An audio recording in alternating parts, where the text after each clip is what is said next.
took over game 1. Thank you, Freak. As they said, that was a very close game. Might be indicative of the 3-2 that you predicted, Kiwikid.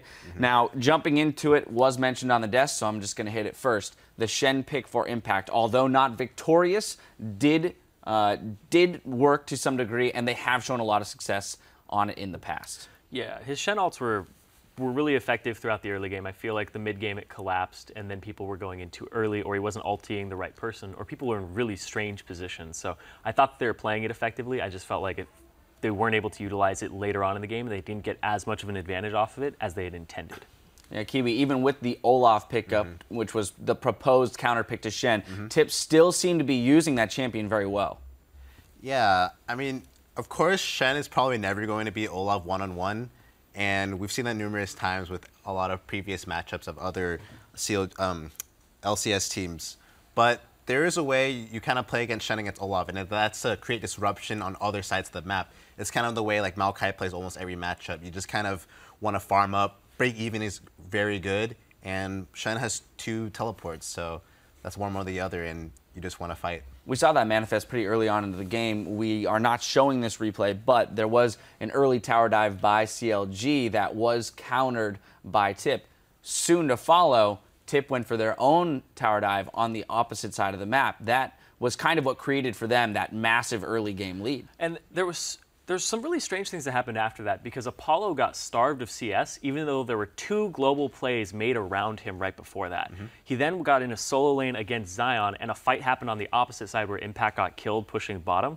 And that means Apollo has to abandon that wave, abandon his CS timing, and Doublelift got way ahead of him. And then he's just playing catch up from behind. And you were talking about how Kog'Maw is just so important in this composition. Yeah, I mean, they pretty much have a mono-threat comp. I think maybe we would have seen a more damage build on Eve from Rush if he had snowballed even more, but he started to go tank after Rylai's.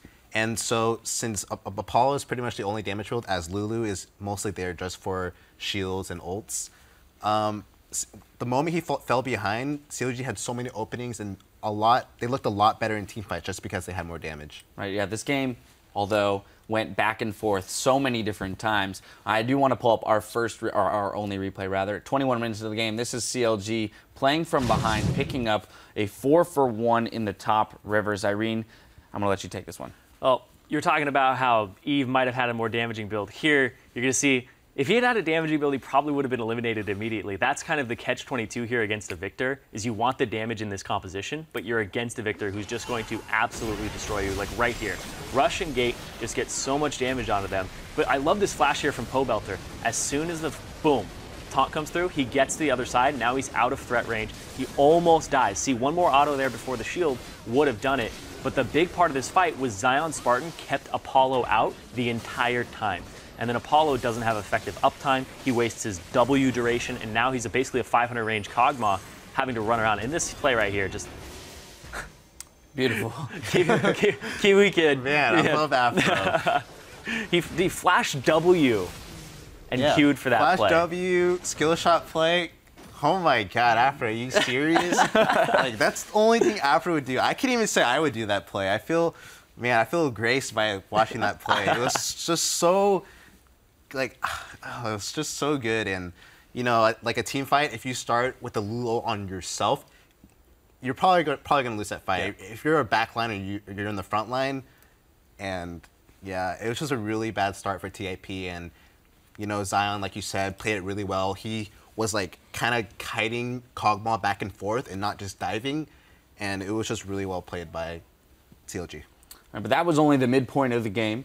It was beyond that we then saw Tip secure a Baron, you know, off of CLG getting picked, and then not necessarily contesting it in a correct manner. Crazy fight there. Kind of fight. Yeah, it was like a standoff. They all got away, and I was like, how are you allowed to do that? That was absolutely insane. I couldn't believe that they got out with all 5 members.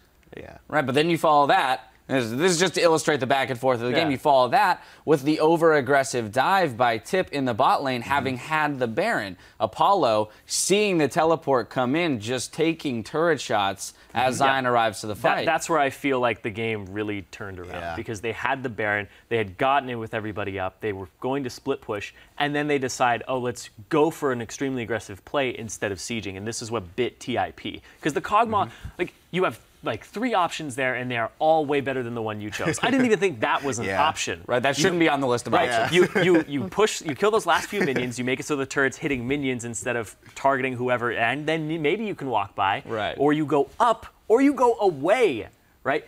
One of these choices is much better. All of them are much better than take turret shots, walk into their team, and die. Because there's just so much threat on you, and it's the Olaf TP. As soon as you see that TP, and he was not under the turret until he saw the TP coming, you just back off. I mean, to give benefit of the doubt to Apollo, maybe he just felt really cocky, or like he felt since he had Baron, he just, I guess, trusted his team. But, you know, it's a really perilous position, and actually, you can argue that the TIP dive wasn't that over-ambitious, because you essentially, if they had disengaged, they got Braum almost for free, or for Shen'el, but they also got a teleport, and that's what you want to do as Shen. You want to trade your globals, and now you have your teleport for free, so you can maybe force a 5v4, and you have Baron. It actually was going to work really well. Like I think the dive would have worked out. It's just the execution on it, and Apollo having to walk towards it was just absolutely bad. Apollo should have called that off instantly. Yeah. All right, well, ultimately, good plays and some not-so-good plays on both sides of the Rift this time around. We'll see if CLG can keep the momentum going in Game 2 against Team Impulse. Stay with us. Semifinal Saturday continues after this.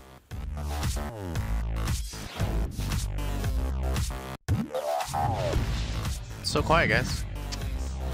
Oh. Yeah, man. We're meditating. Supreme meditation, focus. baby.